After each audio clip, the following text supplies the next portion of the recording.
ke luar gitu kan. Biasanya kan kalau di depan udah ada Pak Maman nih, Pak Maman yang bukain pintu atau gimana. Begitu saya mau keluar mobil, ngambil kanan, saya keluar, itu sosok yang wanita yang tadi saya dikuncirnya itu udah ada lagi di depan saya, Bang. Begitu saya naburin garam di sudut yang sebelah kiri, seret, penghuni yang paling atas juga teriak semua, Bang. Ada apa? Ini kok pada keluar-keluar? Pak, tadi di atas kayak ada gempa. Ada gempa? Kayak ada gempa, Bang. Kayak ada gempa gitu. Sama teriakan kayak orang ngejerit.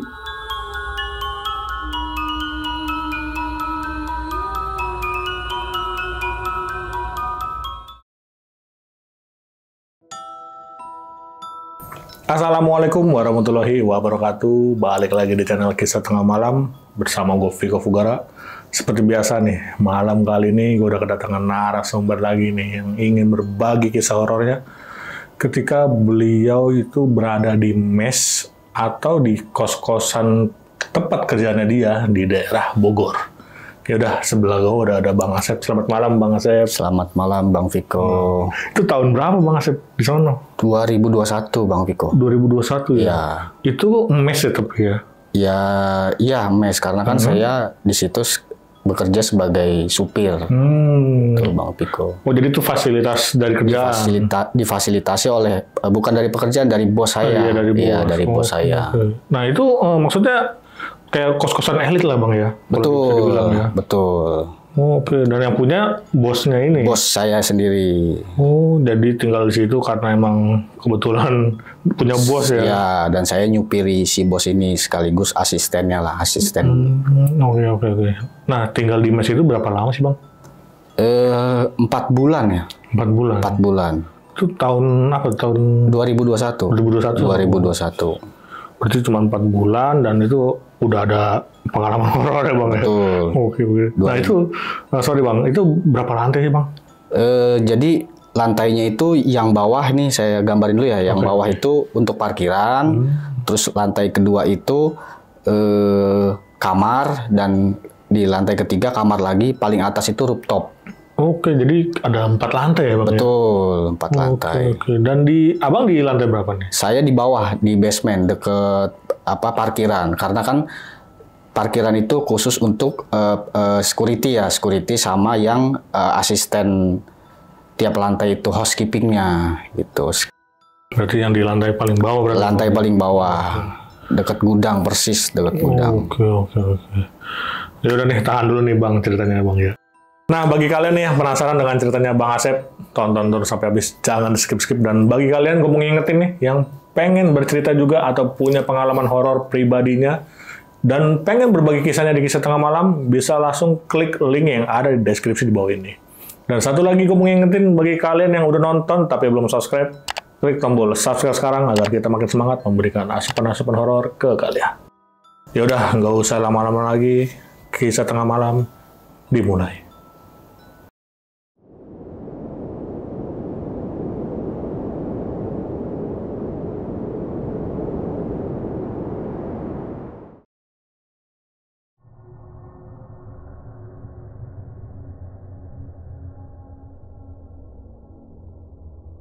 Jadi gimana tuh Bang ceritanya Bang?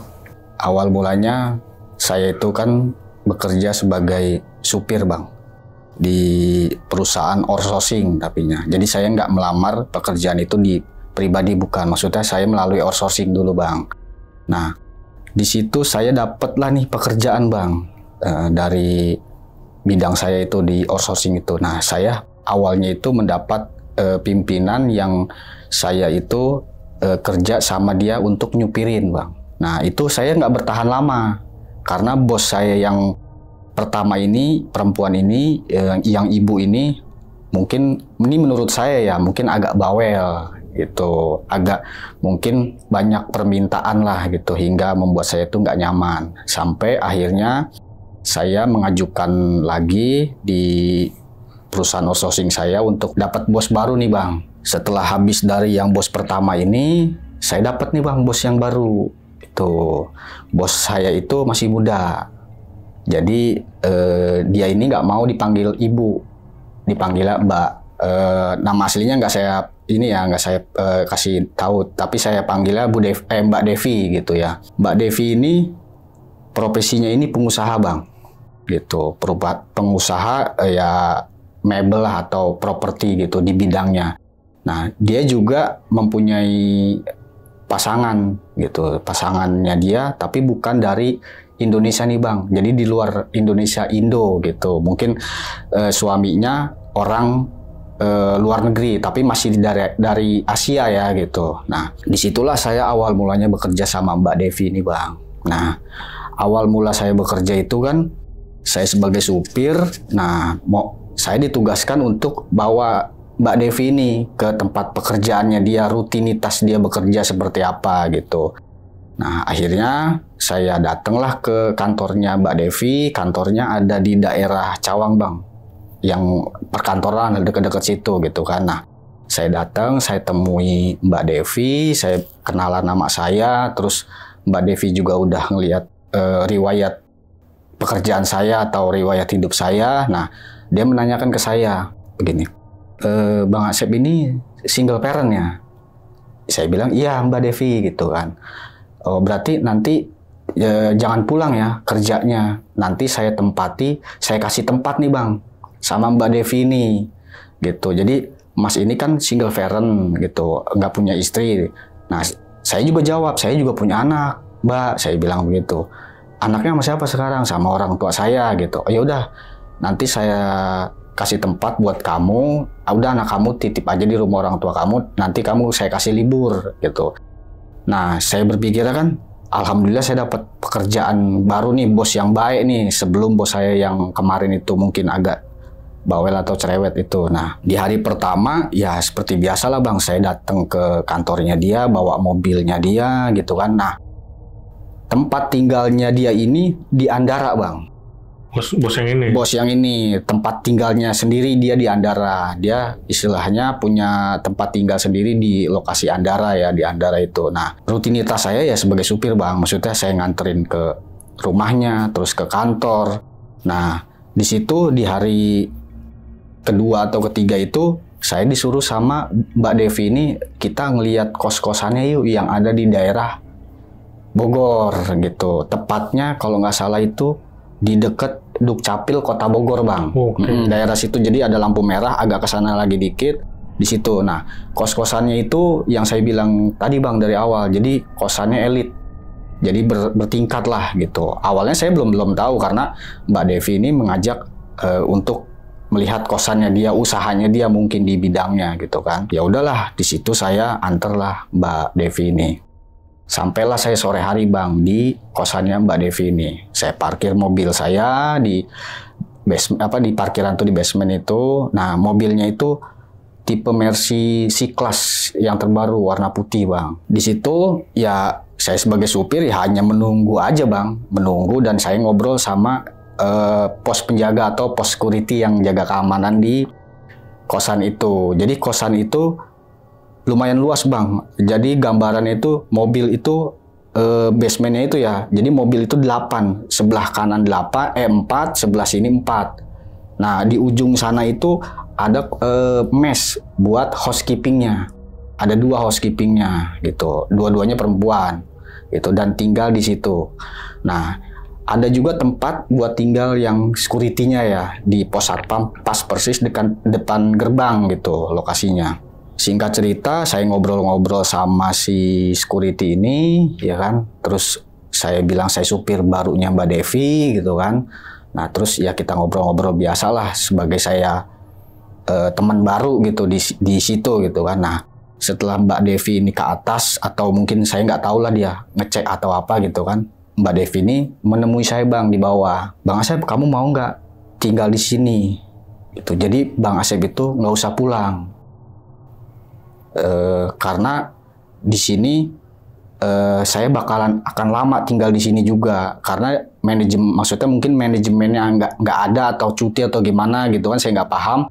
Nah jadi Mbak Devi ini nggak pulang ke Andara, ke kosan itu yang ada di Bogor itu bang. Nah saya bilang sama Mbak Devi begini, Mbak kalau saya nggak pulang saya harus izin dulu sama yang ada di rumah, keluarga saya sama anak saya, karena kan anak saya juga sekolah bang gitu. Besok hari 2 hari saya dikasih jawaban sama Mbak Devi buat iya atau tidaknya gitu kan, bersedia atau tidaknya saya untuk tinggal di sana. Ya udahlah, akhirnya 2 hari itu saya memutuskan untuk ya udah Bu, Mbak saya bilang gitu kan, tinggal di mesnya yang ada di Bogor gitu. Oh yaudah Bang Asep, nanti kamu pulang dulu bawa baju-baju, kita tinggal di sana karena nanti kalau tinggal di sana rutinitas saya juga jarang ke Andara, lebih banyak di Bogor. Jadi Bogor, Cawang, yang kantor-kantor dia lah, yang tempat usahanya dia itu. Oh baik Mbak, saya bilang begitu.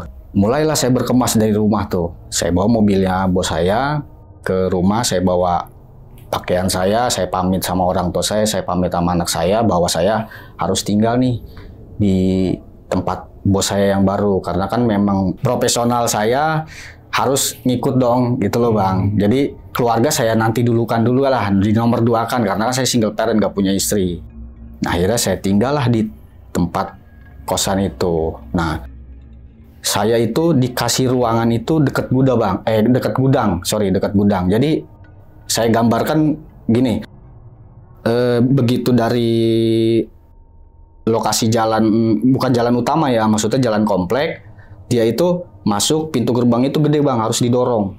Nah di depan pintu gerbangnya persis ada pos security, sekaligus security-nya itu tinggal di situ, dan sebelahnya lagi kamar mandi. Kamar mandi itu di sampingnya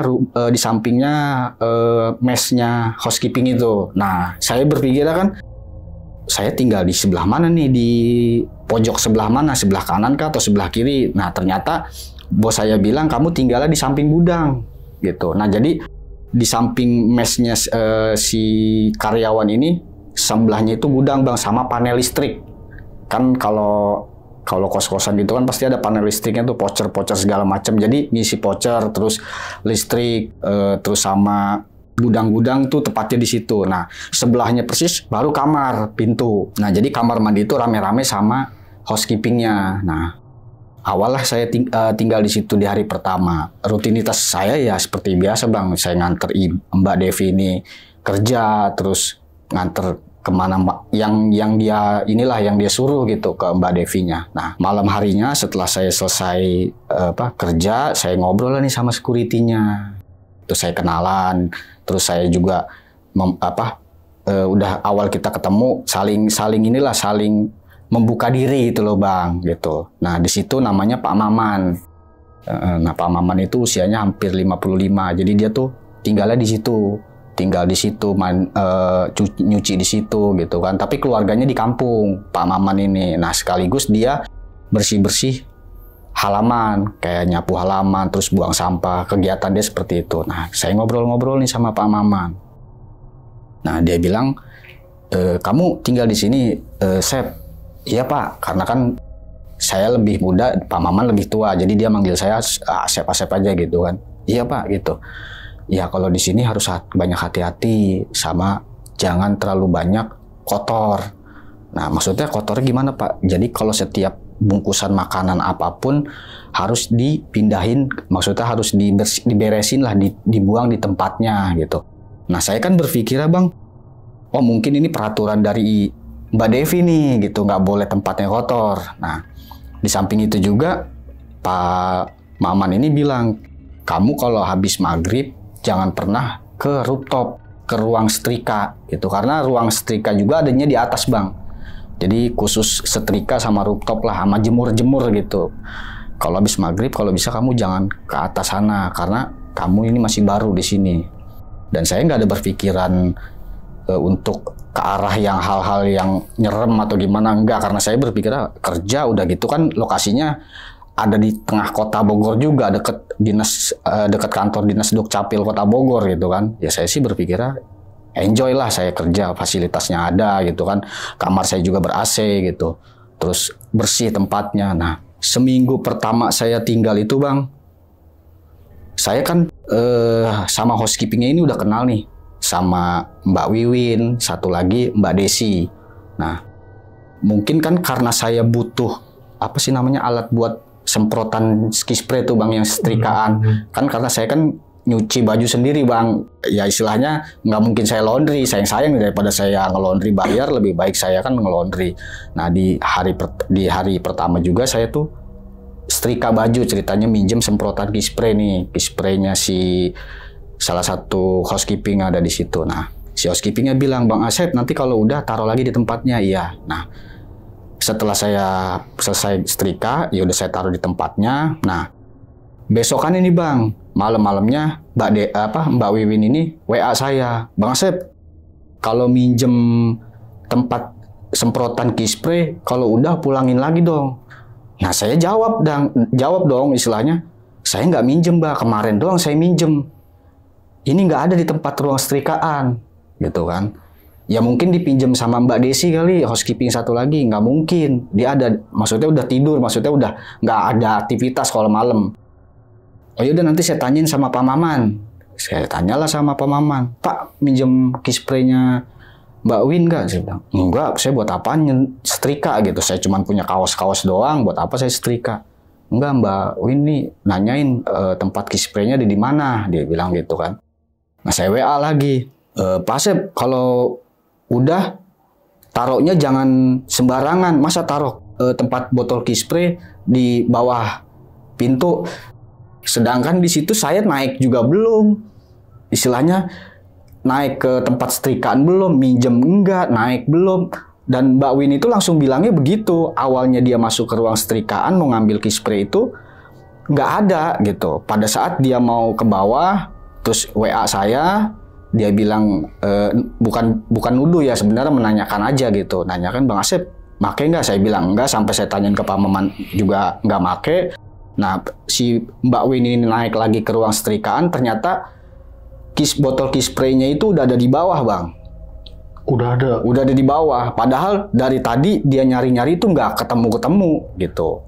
Nah, di situ Mbak Win itu marah-marah ke saya. Marah-marahnya gini, kamu kalau bercanda jangan keterlaluan, Sep.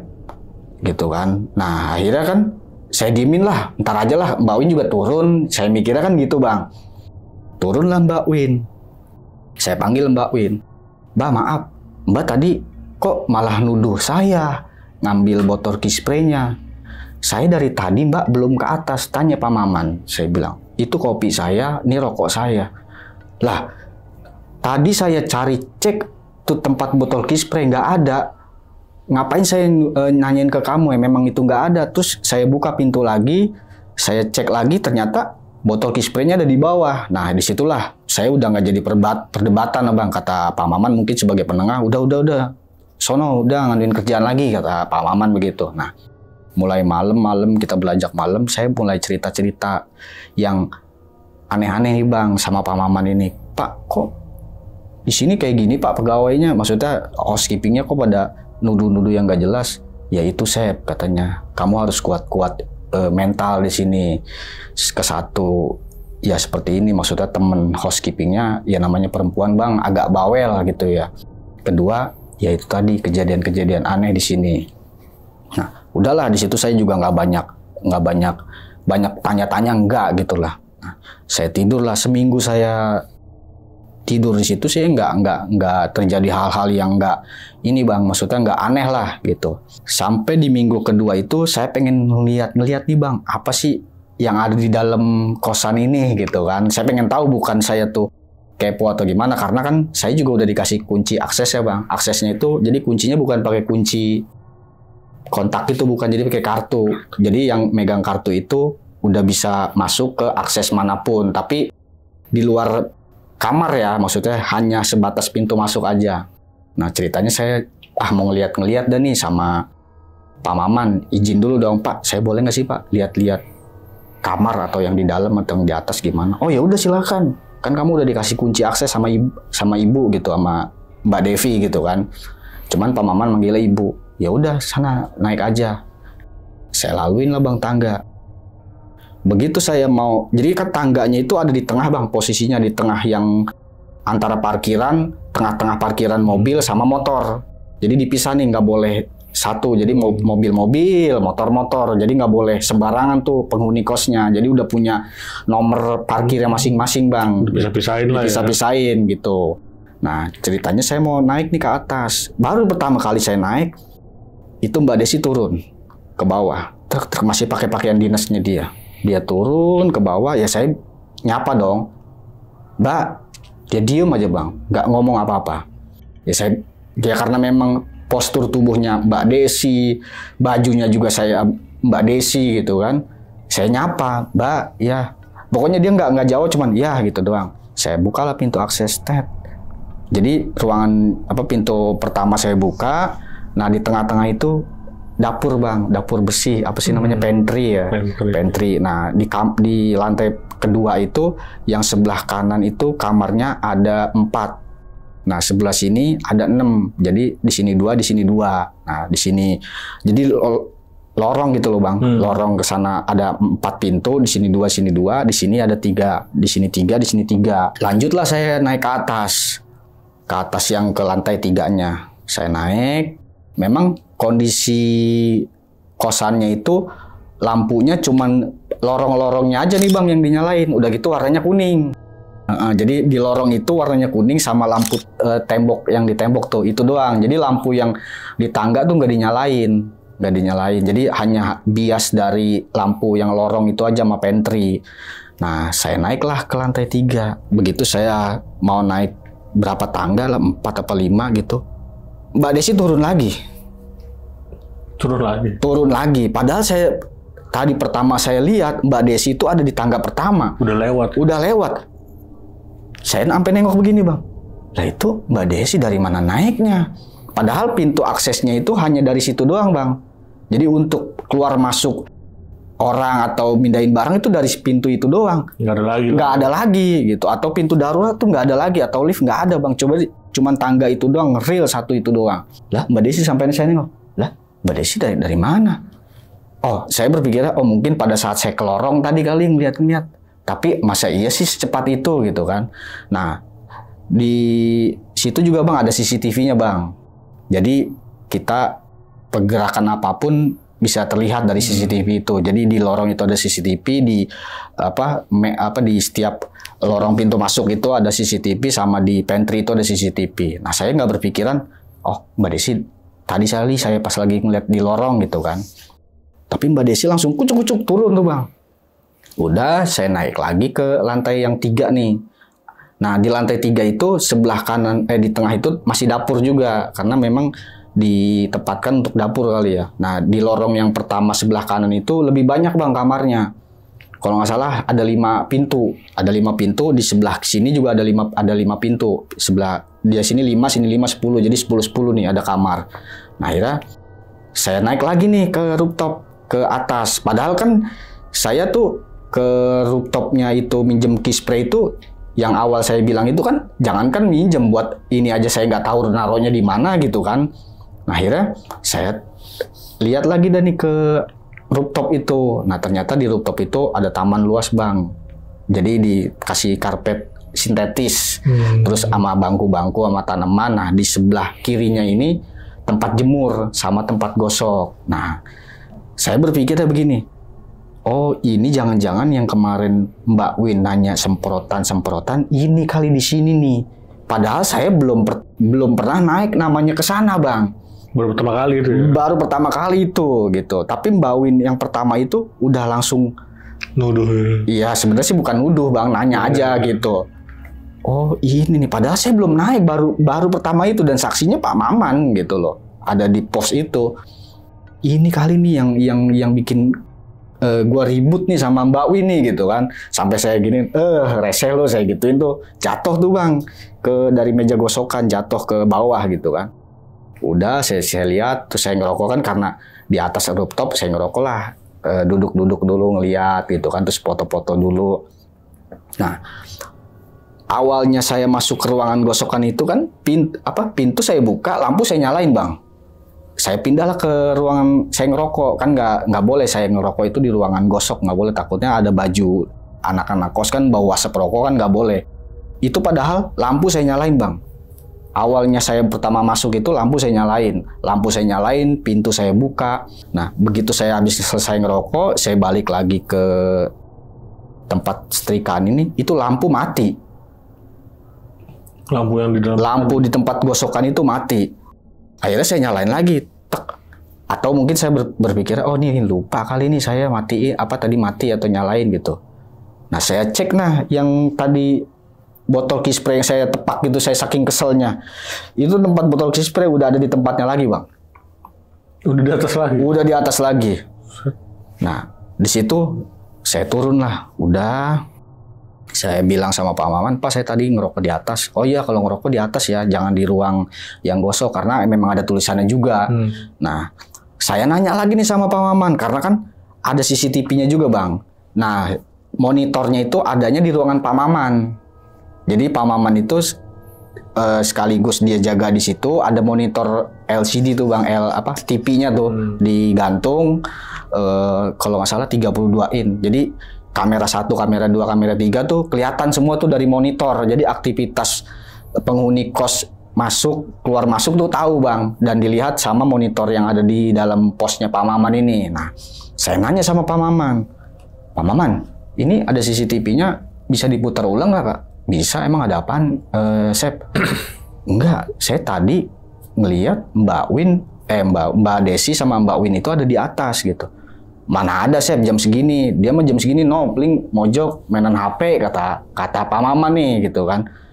Ketemu Pak saya, ya masa saya bohong? Cek aja CCTV. Awalnya sebelum saya cek CCTV, nah saya ngecek dulu nih keberadaannya Mbak Win sama Mbak Desi gitu. Ternyata memang ada dia di tempat ininya dia, maksudnya tempat tinggalnya dia, lagi main handphone. Lah iya ya.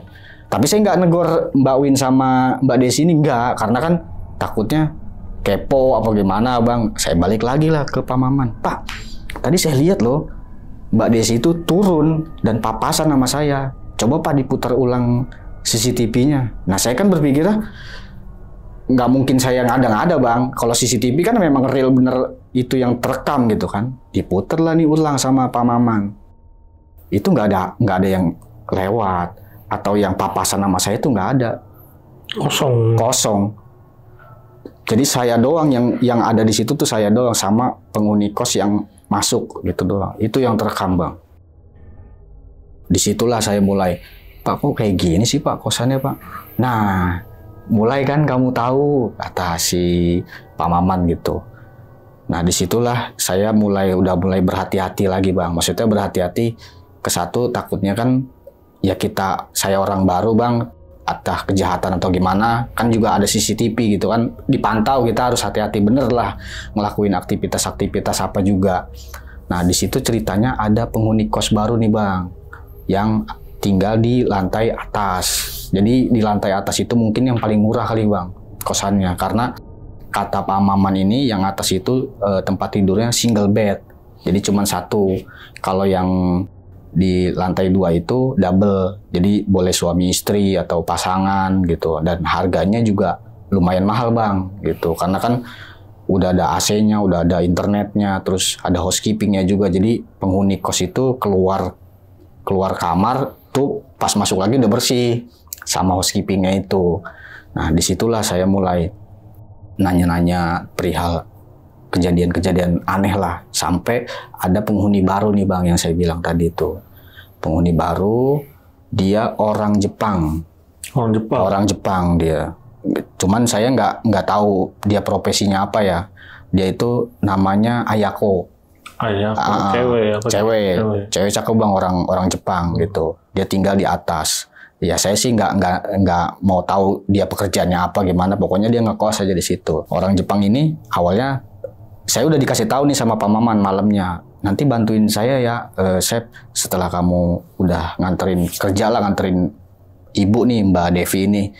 Iya Pak, nanti ada penghuni baru namanya Ayako gitu kan, orang Jepang. Iya, datanglah nih, Bang, jam 10:30 Grab mobil, tin malam.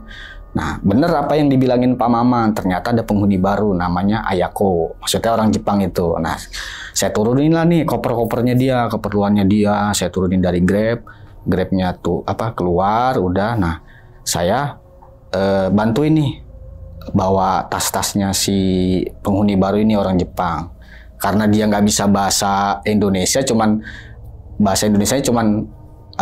dikit-dikit dah bisa gitu, cuman terima kasih gitu-gitu doang. Nah saya bantulah, dan saya dikasih uang rokok juga sama Pak Maman ini, sama orang Jepang ini. Jam 11:30 itu mungkin dia turun nih, si Ayako ini turun, nanya di sini tuh ada kafe nggak atau tempat makan gitu.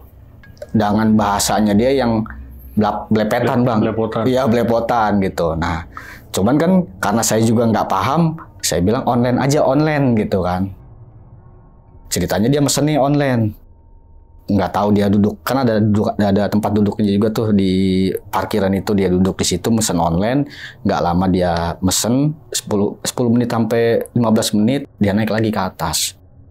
Nah dia naik lagi ke atas, udah jam 12 itu housekeepingnya Mbak Desi yang megang lantai atas itu langsung lari bang.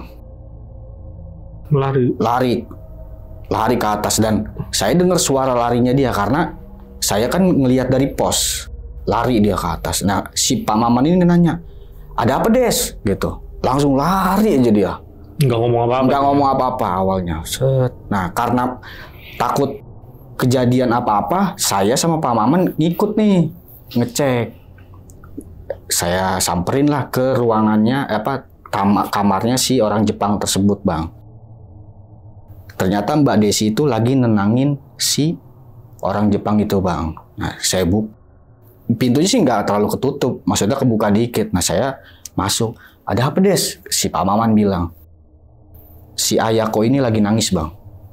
Jadi kayak Mbak Desi ini mungkin nenangin Ayako nih. Saya juga kan nggak banyak tanya dong, ada apa gitu kan. Nah setelah mungkin Mbak Desi menenangkan Ayako ini, yang orang Jepang ini ditenangin, ditaruh di tempat tidur, terus dia mulai tenang, saya kan keluar nih.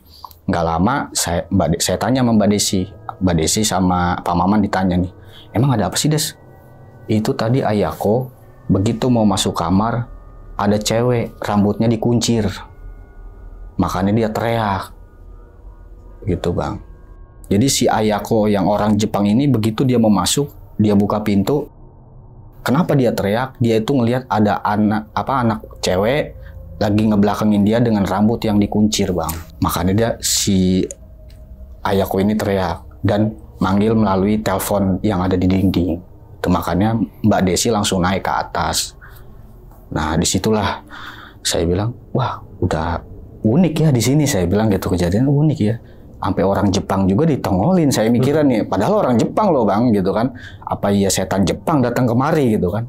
Itu teriak bang. Teriak, pokoknya yang menurut pernyataan dari si Desi nih, itu teriak. Udah selesai kejadian itu, saya memasuki bulan kedua sampai bulan ketiga bang. Nah disitulah, begitu saya mau keluar mobil, kalau nggak salah itu malam bang. Peristiwanya, kejadiannya malam. Saya ingat banget malam. Mbak Desi itu nyuruh saya untuk jemput temennya yang ada di alun-alun Bogor, ngejemput. Begitu saya mengeluarkan mobil, karena kan basement lampunya cuman di ininya doang bang, jalan utama. Kalau yang parkirannya emang gelap gitu, cuman ada lampu tembok kuning kayak gini doang. Nah di situ begitu saya mau buka mobil, pakai kunci, klek gitu kan, saya buka. Saya ngelihat dari kaca spion itu ada sama persis yang diceritain sama si Ayako tadi. Cewek yang rambutnya itu kuncir bang. Lebih kecil lah, masih anak-anak apa? Ya saya nggak paham anak-anak ya, pokoknya dia membelakangi saya dan rambutnya itu dikuncir aja. Saya nengok dari spion, saya nengok lagi, itu udah nggak ada orangnya. Itu akhirnya karena saya juga berhubung dikejar waktu untuk jemput ke temennya Mbak Devi di alun-alun Bogor. Nah begitu saya mau keluar mobil ke luar gitu kan, biasanya kan kalau di depan udah ada Pak Maman nih, Pak Maman yang bukain pintu atau gimana. Begitu saya mau keluar mobil, ngambil kanan, saya keluar, itu sosok yang wanita yang tadi saya dikuncirnya itu udah ada lagi di depan saya bang. Di depan gitu? Di depan, pas banget mau di pintu gerbangnya. Akhirnya saya nyalain nih lampu yang besar nih, lampu dim saya nyalain. Dia hanya nunduk aja. Dan kakinya itu kayaknya 2 senti atau 3 senti segini nggak napak ke tanah. Jadi dia posisinya iya begini. Dan saya klaksonin sampai Pak Maman itu keluar. Nah akhirnya Pak Maman bukain pintu. Dah saya nggak berpikiran macam-macam lagi lah bang. Nggak ada untuk ke sana ya, saya fokusnya untuk kerja dulu kan, jemput temannya Mbak Desi ini ke alun-alun Bogor gitu kan. Baik nih bang, ini ada kejadian yang menurut saya paling saya nggak bisa lupakan di tempat itu bang. Jadi saya itu taunya dari hasil rekaman CCTV yang direkam sama sudut-sudut yang ada di kosan itu. Jadi awalnya gini, pada saat itu kan saya dikasih tahu nih sama Pak Maman, nih lu mau tahu nggak ada peristiwa yang paling ngeri tadi siang. Nah di situ saya lihat jadi ada salah satu penghuni kos yang di lantai 2 itu dia lagi masak apalah di dapur itu, tiba-tiba dia tuh lagi ya masak biasa, mungkin entah masak mie atau masak apa segala macam, saya lihat dari CCTV itu. Nah dia itu seperti dihampiri sama kucing bang. Kucing. Nah di situ saya hanya awalnya menyaksikan dulu nih, kucing itu tiba-tiba dalam CCTV yang saya lihat ini nih, itu melototin aja, nggak ada suara, pokoknya saya lihat itu dia melototin sampai akhirnya si kucing ini naik ke mejanya wastafel itu, ke meja yang tempat dia masak itu sama, karena kan dipisah, di sini tempat cucian piring, di sini kompor gitu. Nah di atasnya itu buffet yang buat naro piring-piring sama gelas. Nah kucing itu naik bang ke situ yang saya lihat. Begitu kucing itu naik, nah si penghuni ini seorang wanita, dia tuh lagi megang pisau, entah lagi ngiris apalah gitu di rekaman itu. Tiba-tiba kucing itu mau menghampiri dia dan pisaunya itu nusuk bang. Nusuk ke kucing itu. Nusuk ke kucing itu sampai saya lihat sendiri memang ada dia nusuk, tapi saya nggak melihat kejadiannya kayak gimana. Saya hanya ngelihat dari rekaman CCTV-nya dia nusuk. Dan pada saat malamnya itu kucingnya juga masih ada di tempat pembuangan bang. Sampai saya bilang, Pak Maman bilang ke saya begini, Sep tolong ini kita berdua kuburin kucing ini yuk. Nih yang rekaman tadi siang nih, seperti ini kucingnya. Nah kucingnya itu juga salah satu pemilik yang ada di kamar kos juga bang, tapi di lantai atas. Karena di lantai 2 itu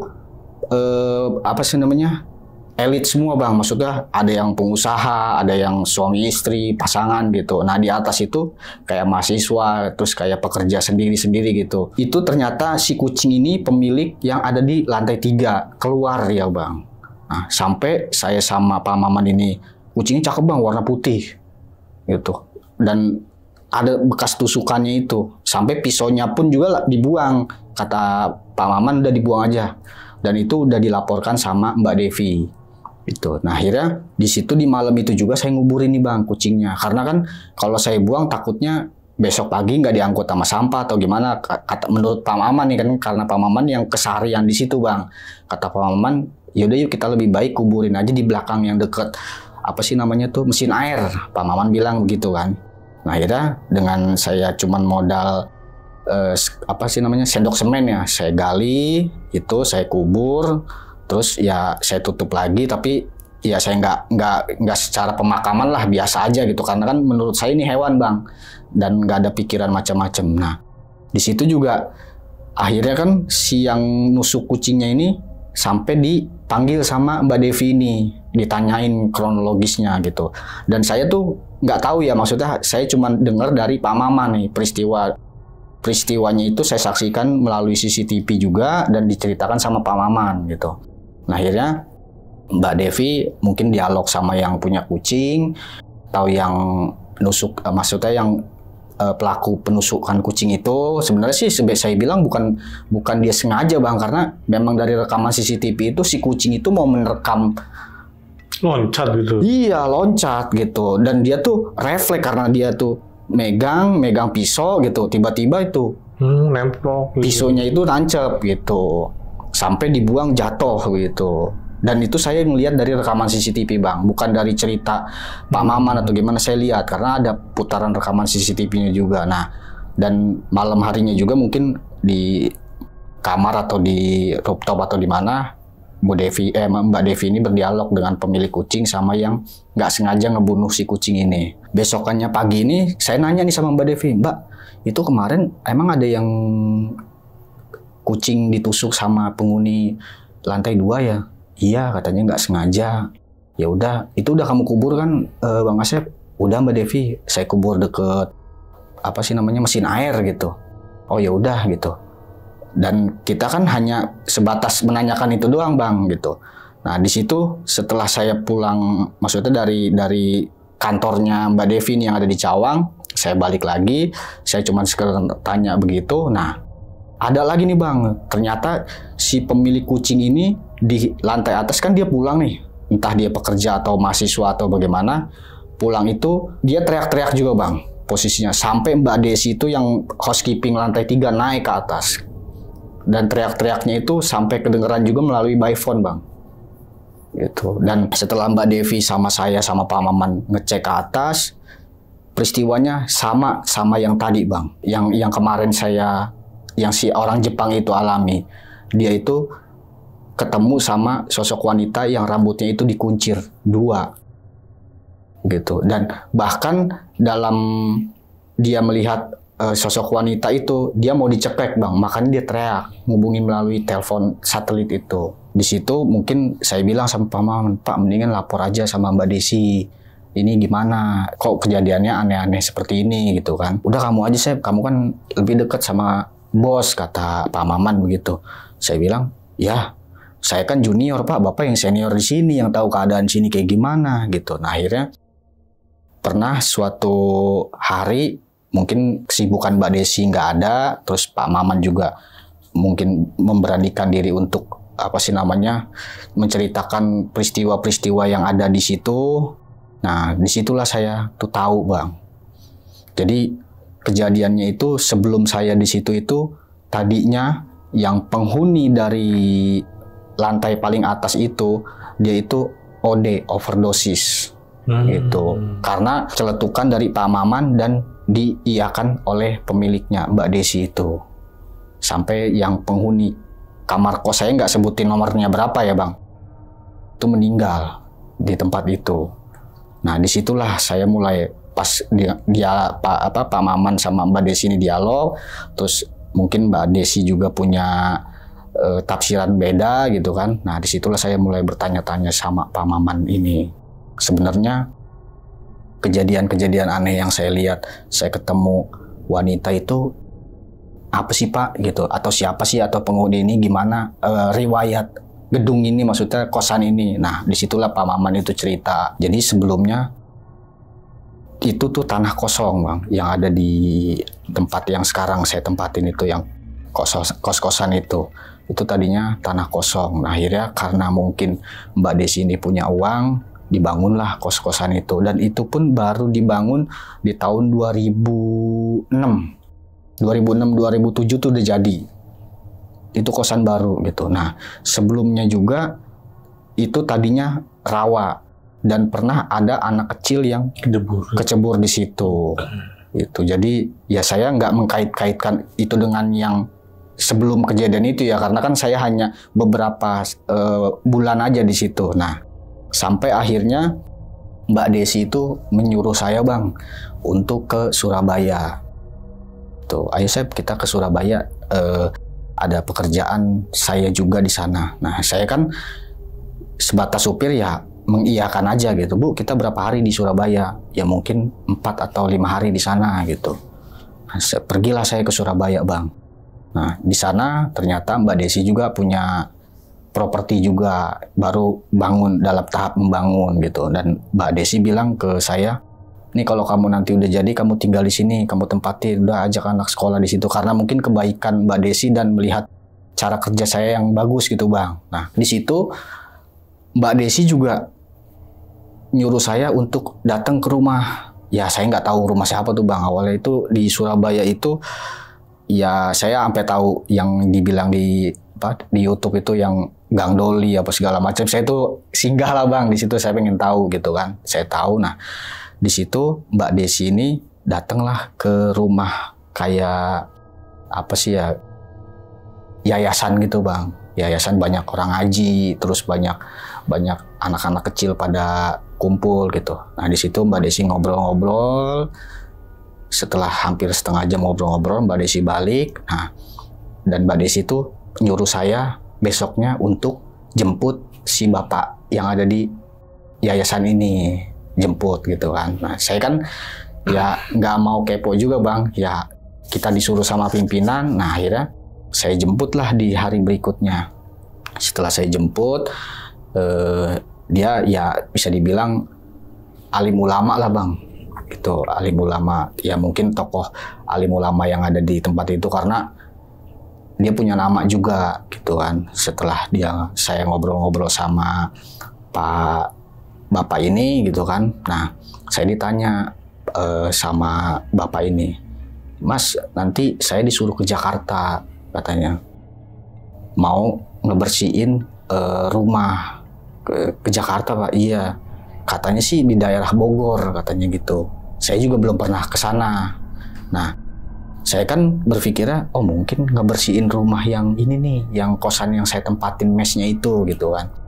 Oh iya Pak, memang Mbak Devi punya kosan di Bogor. Nanti kalau memang kita disuruh ke sana, ya udah nanti saya antar Pak gitu.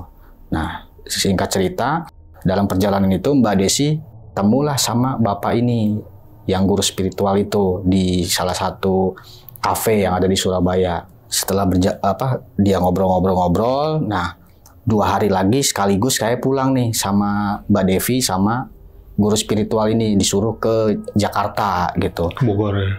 Iya awalnya ke Jakarta dulu bang, Jakarta. Ke bandara dulu kan saya naik pesawat. Oh pesawat. Naik pesawat bukan saya bawa mobil gitu. Okay. Jadi si guru spiritual ini saya disuruh Mbak Devi ini ke Jakarta. Kan saya dari Surabaya ke Jakarta dulu. Baru saya karena mobil saya taruh di bandara, baru saya ke Bogor gitu. Saya ke Surabaya itu nggak bawa mobil gitu. Di sana ada mobil juga gitu.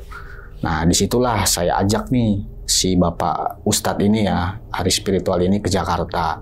Setelah sampai di bandara, terus saya ya biasalah bang ngobrol-ngobrol biasa. Terus saya juga nanya-nanya perihal agama, ilmu ilmu agama lah sama si Bapak ini gitu kan. Ya alhamdulillah saya dapat sedikit wejangan tuh, dapat ilmu agama dari si Bapak ini. Sampai di Jakarta, terus saya anterin ke kosannya. Dia hanya cuman bawa tas doang bang awalnya. Bawa tas, saya ajak ke kosan itu. Nah terus saya temuin Pak Maman, dan dia dikasih kamar bang sama ibu, sama Mbak Devi ini. Dikasih kamar, yang kamar itu paling atas di lantai 3 itu. Karena kan yang lantai 2 elit, pokoknya udah penuh lah, yang lantai 3 doang yang kosong. Nah disitulah dikasih kamar, saya anterin sama Pak Maman dianterin. Nah di situ udah mulai nginep, di hari pertama nginep. Nah besokan paginya Mbak Devi ini nyuruh saya gini, nanti apapun yang Bapak Ustadz ini minta atau minta tolong ke kamu, tolong kamu sediain. Gitu bang. Nah paginya singkat cerita, Bapak Ustadz itu nemuin saya, Bang Asep, kita ke pasar yuk, kita cari ya mungkin untuk bahannya dia gitu. Saya berpikirnya gitu, atau keperluannya dia nih bang, keperluan dia saat ngekos di situ gitu kan. Nah di situ saya ke pasar yang ada di daerah Bogor. Nah di situ saya ngantri nih pakai mobil sama Pak Ustadz ini. Nah ternyata Pak Ustadz ini ya maaf bang, beli kayak kembang, terus beli ya alat-alat yang inilah bukan untuk ritual ya, maksudnya ya kayak kembang aja, kembang terus sama kayak dupa gitu, terus sama kelapa, sama telur yang putih gitu kan, sama telur bebek gitu, dibeli dah tuh. Udah tanpa berpikir panjang ya saya bantulah. Udah setelah itu malamnya Pak Ustadz ini bilang ke saya, nanti Bang Asep taburin ini ya, garam ini ke sudut-sudut yang ada di kosan itu bang. Ya saya sih nggak berpikiran ini ritual atau enggak bang, karena kan saya berpikirnya ini dia Pak Ustadz, nggak mungkin dong dia buat ritual segala macam. Hanya dia menyarankan yang tadi yang dia beli itu kayak kembang, dupa atau segala macam sampai kelapa hijau itu ya saya lakuin lah gitu. Udah malamnya itu kalau nggak salah jam 10-an bang, jam 10-an Pak Ustadz keluar turun ke tempat saya biasa nongkrong sama Pak Maman, ngasih kelapa sama garam kasar, terus sama air sama kembang. Nah kata Pak Ustadz ini bilang, nanti kamu tebarin di setiap sudut-sudut ini ya. Setelah Pak Maman bilang juga ke Pak Ustadz, ini nanti nebarinnya jam berapa gitu atau bagaimana? Ya nanti sebisa Bapak aja. Pak Ustadz itu hanya menyarankan seperti itu bang. Akhirnya dia balik lagi ke kamarnya. Nggak tahu dah dia di kamarnya entah atau gimana, saya nggak paham lah karena kan udah terlepas dari CCTV kan. Ya udahlah saya berdua nih sama Pak Maman untuk yang diperintahkan sama Pak Ustadz ini, saya nebarin garam kasar terus air segala macem. Nah disitulah bang, begitu saya kan pecah dua nih Pak Maman, ada garam dua, Pak Maman megang garam juga, saya megang garam. Pak Maman sudut sebelah kanan, saya sudut sebelah kiri. Begitu saya naburin garam di sudut yang sebelah kiri, seret, penghuni yang paling atas juga teriak semua bang, melalui by phone. Teriak bang. Dengan teriakannya itu kedengeran sampai yang by phone itu kan kalau di kosan elit itu kan ada by phone tuh untuk housekeeping, manggil apa, keperluan apa. Itu teriak semua bang. Sampai turun dia bang. Tapi Pak Ustadz itu nggak turun. Yang bikin aneh itu Pak Ustadz itu nggak turun. Turun semua. Dan turunnya juga bersamaan bang. Pada saat saya nebarin garam, Pak Maman sebelah kanan, saya nggak tahu dia udah nebarin atau belum. Begitu saya nebarin, baca, kata Pak Ustadz itu baca bismillah sama syahadat. Pak Ustadz itu nyuruhnya. Saya nebarin tuh teriak semua, turun bang semua. Selang berapa lama turun sampai lari ke pos. Dan di situ penghuni kosnya juga nyari Pak Maman mana gitu. Rame bang di situ. Kalau nggak salah hampir 8 atau 10 orang penghuni kosnya, mau laki mau perempuan turun semua. Karena itu situasinya udah malam jam 11. Saya nebarin itu, turun semua. Akhirnya kan karena rame-rame nih, Pak Maman, saya sama housekeeping Mbak Desi sama Mbak Win keluar dong bang, nemuin si yang rame-rame ini. Ditanya lah yang Pak Maman, ada apa? Ini kok pada keluar-keluar? Pak, tadi di atas kayak ada gempa. Ada gempa? Kayak ada gempa bang. Kayak ada gempa gitu. Sama teriakan kayak orang ngejerit. Begitu. Makanya dia pada turun semua. Tapi yang saya bingung di lantai 2 itu nggak ada pergerakan sama sekali bang. Penghuninya nggak ada yang keluar sama sekali. Berarti ini yang keluar ada 3 ya? Yang lantai 3 bahkan yang punya kucing juga sampai nangis bang. Karena dia melihat katanya kucingnya ada lagi masuk. Kucingnya yang dibunuh itu. Nah disitulah Pak Maman langsung telepon Mbak Desi. Mbak, ini rame penghuni kos seperti ini, pada keluar, pada ketakutan lah gitu. Akhirnya mungkin Mbak Desi telepon Pak Ustadznya atau gimana gitu kan. Pak Ustadznya turun, terus dikasih air botol mineral tuh satu-satu dan disuruh pada minum bang sama Pak Ustadznya.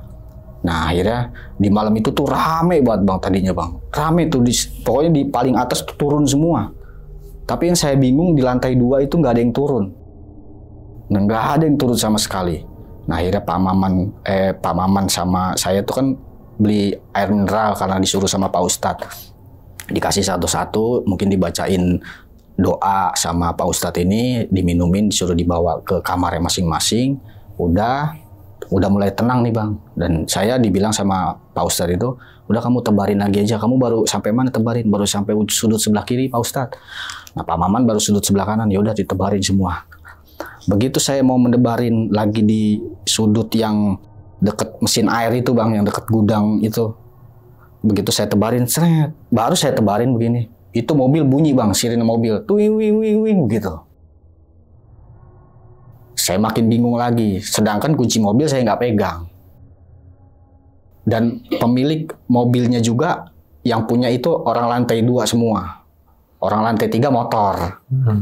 Itu 3 mobil bunyi semua bang, termasuk mobilnya bos saya. Dan pemilik yang lantai 2 akhirnya turun lagi bang. Turun ya karena sirine mobilnya itu yang bunyi. Nah disitulah ya dipencet lah di alarmnya itu. Akhirnya dia naik lagi. Saya bilang sama Pak Maman, Pak kok begini kayak gini jadinya Pak? Kita naburin pertama, penghuni kos yang ke lantai 2, lantai yang paling atas, lantai 3 itu turun. Sekarang saya baru naburin begini, mobil pada bunyi Pak. Ntar apa lagi Pak? Saya gitu ini sama Pak Maman dengan logat saya bercanda gitu kan. Iya ya Sep. Iya Pak, ini gimana nih Pak? Udah diterusin aja. Ya udah kita taburin tuh semua garam yang dianjurin sama Pak Ustadz. Nah, telurnya nih Bang, kata Pak Ustadz kan taruh di sudut-sudut juga nih telur yang saya bilang udah beli ini nih. Telur ayam sama telur bebek saya taruh di sudut-sudut. Nah, kata Pak Ustadz, besok pagi kamu ambil, kamu pecahin ya, taruh di mangkok. Ya udahlah, karena saya nggak berpikir macem-macem ya saya taruh lah sama Pak Maman, taruh telur ayam 1, telur bebek 1 di setiap sudut rumahnya itu. Udah paginya saya ditelepon sama Mbak Desi, Sep hari ini kamu libur dulu karena saya ada keperluan ini katanya, mau keluar jadi kamu nggak usah ikut, saya aja nih gitu, yang sendiri yang keluar gitu, karena kan Mbak Devi tinggal juga di situ Bang, di lantai 2 gitu kan. Ya udahlah saya mikirnya, entah dia mau ke Andara, ke rumahnya dia, saya nggak mau ikut-ikutan gitu kan. Udah, nah Pak Ustadz juga turun. Gimana semalam, ada kejadian aneh nggak? Ya cuman itu doang Pak Ustadz, saya bilang. Ya udah telurnya ambil. Saya ambil nih telurnya semua yang di setiap sudut saya taruh Bang. Kata Pak Ustadz, udah diambil nih semua, udah satu-satu kan? Iya, nggak diapa-apain kan? Enggak Pak. Udah kamu ambil piring. Saya ambil piring dari dapur. Saya buka Bang, itu kayak air comberan Bang, telurnya. Warnanya hitam. Hitam dan kuningnya itu nggak ada. Saya buka telurnya, itu nggak ada. Pokoknya saya buka dan baunya, waduh. Dibilang bau telur tebuk ya bukan, dibilang bau comberan juga bukan Bang. Busuk. Ya. Busuk begitu. Dan seluruh telur itu begitu Bang. Nggak ada yang warna kuning masih utuh tuh nggak ada. Padahal saya tahu persis bahwa itu baru beli dari pasar. Dan saya juga yang beli sama Pak Ustadz itu. Itu akhirnya ya saya juga nggak mau banyak nanya dan nggak mau banyak usil lah dengan kejadian ini. Nah di situ Pak Ustadz ya mungkin entah baca-baca atau ritual atau gimana. Nih kamu mau nggak mau lihat sosoknya seperti apa gitu kan, pas pagi-paginya nih. Nanti malam saya panggil katanya. Ya terserah Pak Ustadz, saya bilang yang penting jangan menyakiti penghuni kos aja. Maksudnya jangan sampai buat keributan, takutnya kan heboh lagi gitu. Oh iya baik kata Pak Ustadz ini. Habis maghrib ya Pak Ustadz turun, Isya dia sholat lagi di masjid. Nah Pak Ustadz ini bawa apa sih namanya, kain gini Bang? Sorban. Nah yang warna hijau ya, yang ada di sininya putih. Nah itu pulang dari masjid yang dekat-dekat tempat situ, dia bilang gini, nih saya terakhir datang ke sini, saya kalau kamu nggak percaya nanti saya kasih tahu apa aja yang ada di sini, gitu kan. Maksud Pak Ustadz gimana nih? Saya dibuka mata batin. Jangan Pak, saya nyeletuk begitu pada saat itu Bang.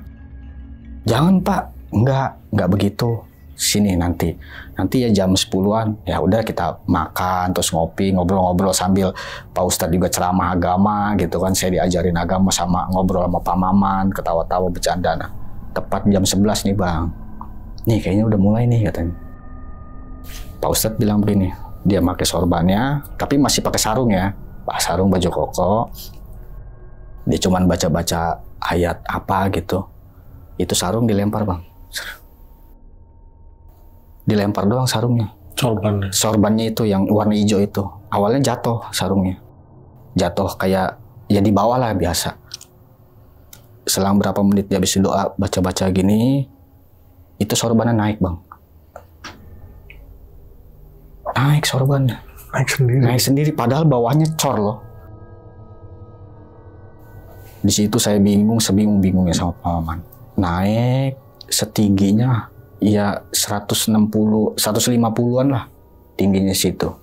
Tingginya segitu. Dan saya tuh ngedenger dia kayak orang nangis Bang. Nangisnya kayak anak perempuan yang meringis. Di balik sorban ini? Di balik sorban itu. Tapi saya nggak berani deket bang, karena saya takut entah saya kesurupan atau gimana. Pokoknya saya di belakang Pak Ustadz aja sama Pak Maman di samping. Jadi Pak Ustadz di depan, saya Pak Maman. Terus dia berdialog, ya udah kamu nanti saya sempurnakan, kata Pak Ustadz ini. Dan dia, itu sorbannya yang berdiri tuh kayak ngangguk-ngangguk gini bang. Jadi kayak orang. Kayak orang. Dan itu yang saya dengar itu cuma kayak nangis anak kecil gimana sih, anak kecil yang manja. Gitu. Dan di situ baca-baca doa, Pak Ustadz ini saya juga, ya udah kamu baca doa ya. Saya Pak Maman, saya baca doa. Gak lama dia tuh turun bang, pelan. Adem. Selang 15 menit hujan, deres banget.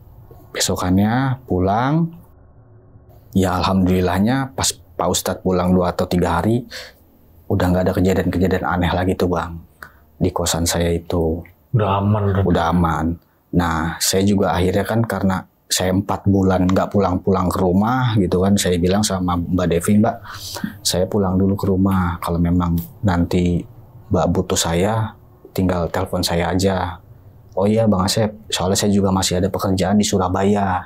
Nanti kalau memang pekerjaan saya sudah selesai di Surabaya ini, saya akan panggil Pak Asep lagi, katanya gitu. Nah akhirnya ya karena di situ saya pihak outsourcing kan Bang, saya kan harus laporan dulu ke outsourcing gitu. Jadi nggak boleh semena-mena saya langsung calling-callingan dengan Mbak Devi ini gitu. Dan akhirnya di 4 bulan itu mau masukin ke 5 bulan kalau nggak salah di akhir di awal 2022 Bang. Karena kan saya masuk 2021 akhir nih. Di awal 2022 tuh saya resign dari tempat pekerjaan saya tersebut Bang.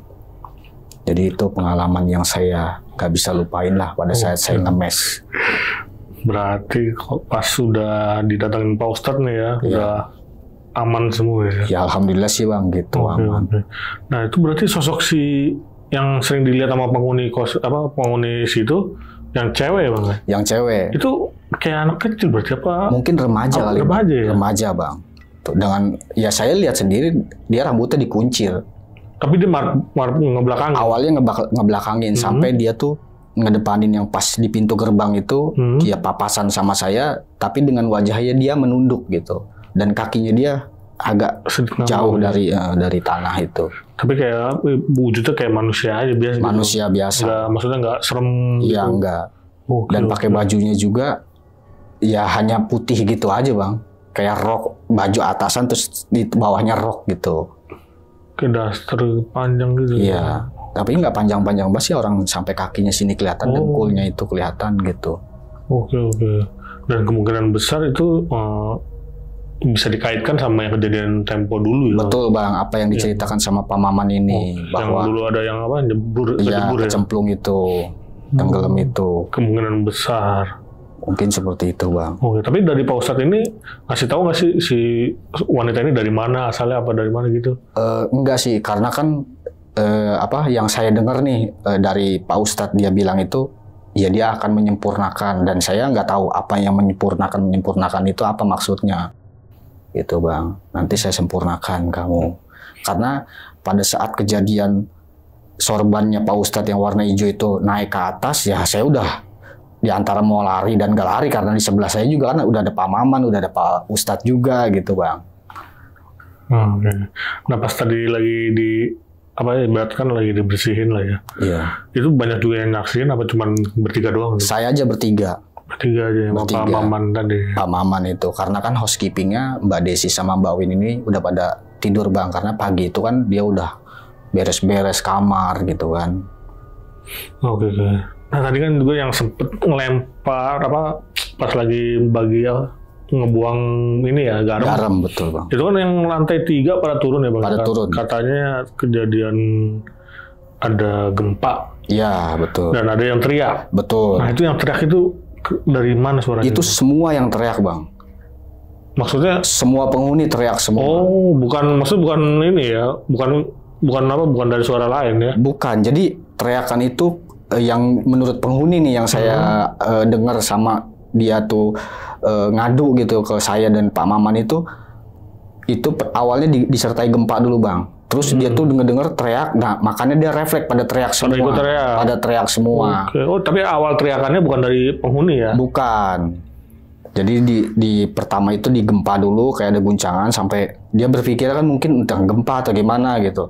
Dan yang paling histeris itu yang punya kucing, Bang. Yang kucingnya meninggal itu, yang paling histeris sampai dia tuh nangis di pos. Yang katanya karena ada kucingnya datang lagi? Iya, dia teriak gitu. Nah, pas kejadian itu berarti orang yang penghuni lantai 2 nggak ngerasain apa? Nggak ngerasain apa-apa, Bang. Dan nggak ada yang keluar? Nggak ada yang keluar. Tapi keluarnya pada saat alarm mobilnya pada bunyi. Pas lagi ngelempar lagi ya? Betul. Tapi di malam yang sama kan? Di malam yang sama. Dan itu nggak selang 5 atau 10 menit. Enggak. Jaraknya tuh deket gitu. Dekat, no. Iya, karena kan di pojokan sama gudang itu nggak jauh. Maksudnya hanya beberapa meter lah. Dengan gudang pojokan, terus sama mesin air itu nggak jauh. Sama saya tuh tepat nguburin kucing itu nggak jauh. Gitu. Tapi mereka juga, menurut kesaksian mereka, dia nggak ngedenger apa-apa? Nggak denger apa-apa. Bahkan yang di atas pada lari-larian pun dia nggak denger. Gitu. Pas ada mobil bunyi baru? Pas ada mobil bunyi baru penghuninya yang lantai 2 itu keluar semua. Oke. Nah, untuk yang ini Bang, maksudnya yang ganggu nih berarti cuma si wanita ini Bang? Betul. Ya? Kalau sosok-sosok lain nggak ada? Kalau sosok lain saya belum pernah ketemu. Gitu. Tapi yang saya paling ngeri itu kucing itu Bang, dari rekaman CCTV. Dan yang saya bikin aneh lagi, ngapain tuh kucing ngerekam manusia?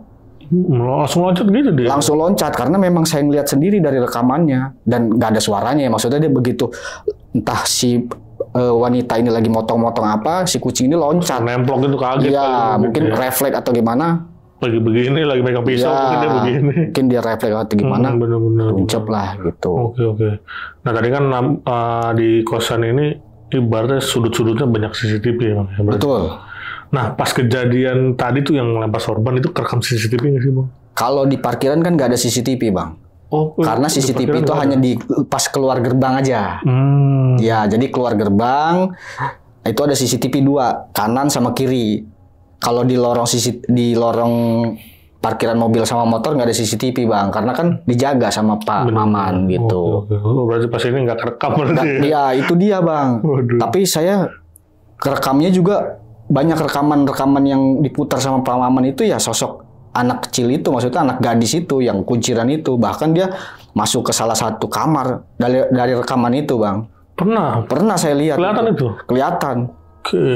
Bahkan di rooftop atas sendirinya aja pun dia kadang-kadang dia duduk di dekat pojokan, kan ada bangku tuh buat istilahnya santai lah gitu sama pot-pot. Nah, dia di situ, Bang, kadang-kadang. Tapi ya kayak bayangan putih kan, CCTV jauh, Bang, gitu. Jadi hanya ngelihat putih, ada kuncirannya, jelas terlihat kuncirannya itu. Itu saya ngeliatnya dari CCTV loh, Bang, bukan dari mana-mana gitu. Berarti apa kerekam CCTV ya, itu sosoknya ya? Betul, makanya Mbak Devi ini memutuskan ke Surabaya, mungkin memanggil ahli spiritual yang ada di Surabaya, mungkin dia kenal ahli spiritual itu. Oke. Nah tadi kan yang kejadian awal nih yang semprotan setrikaan tuh. Betul. Nah itu kemungkinan besar siapa yang ngumpetin? Kayaknya sih ulah yang gadis itu, Bang. Gitu kali ya? Iya. Mungkin abang penghuni baru nih. Betul, gitu. Oke. Oke, sekian nih cerita dari Bang Asep untuk malam kali ini. Terima kasih banyak nih Bang Asep. Sama-sama. Udah bercerita lagi nih. Yang kedua kali nih ya Bang Asep ya. Alhamdulillah. Di Kisah Tengah Malam. Dan mungkin nih bagi kalian yang belum nonton episode pertamanya Bang Asep, ntar gue kasih linknya di deskripsi. Oke, dan gue mau ngingetin lagi nih, bagi kalian yang punya cerita atau pengalaman-pengalaman horornya dan ingin berbagi kisahnya di Kisah Tengah Malam, bisa langsung klik link yang ada di deskripsi di bawah ini. Nanti langsung terhubung oleh WhatsApp admin kita. Yaudah, segitu dulu. Gue Viko pamit undur diri dan Bang Asep juga pamit undur diri. Wassalamualaikum warahmatullahi wabarakatuh.